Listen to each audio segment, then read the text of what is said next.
Hey guys, welcome to my Before You Read Miles Morales. I'm just going to talk about my review of Miles Morales, just a very short review. If you want to follow me, I have a social media for Goodreads if you want to see my reading progress and anything else I'm doing, reading related reviews and everything like that. Go ahead and check that out. Miles Morales. So first off, if you think this is going to be a comic book adaptation where it's just a novelized prose form of any of the Miles Morales animated series or comic books, it's not that at all. It definitely, the fact that the main title is Miles Morales and you have like a very small Spider-Man at the bottom kind of represents the balance of this novel. It's definitely more about Miles Morales than it is Spider-Man.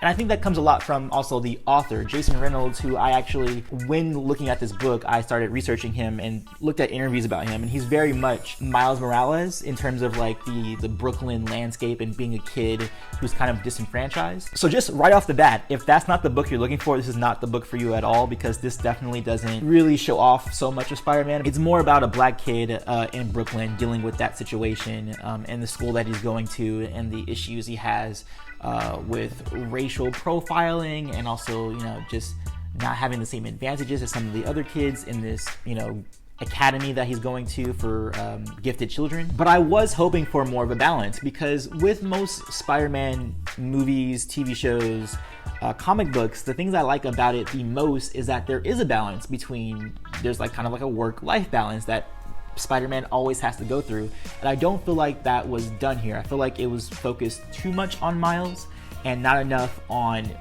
what it means to be the kid he is, you know, absolutely keep the stuff that he is, the kid who's all those things, but also recognize that he's also Spider-Man, and I don't think that balance was struck as good as it could have been. But if I am going to judge this just based on the Miles Morales stuff, I do feel like it was a little bit too preachy, and it didn't really have a clear focus, I think, until towards the end of the book.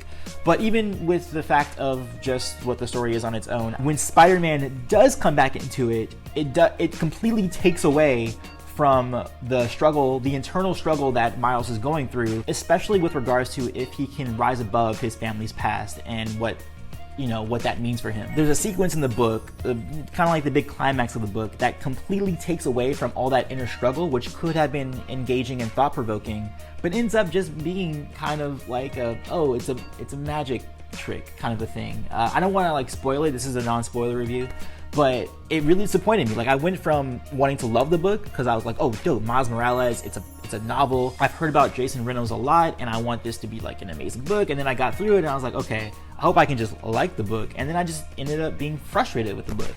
So ultimately, I don't know if I can recommend it at all, unless, I mean, really, I can't. Like, because if you're coming into it for a Spider-Man, Miles Morales like balance, it's not there. If you're there even for the Miles Morales struggle of, like, you know, this black kid in Brooklyn, I don't even think it does that very well either.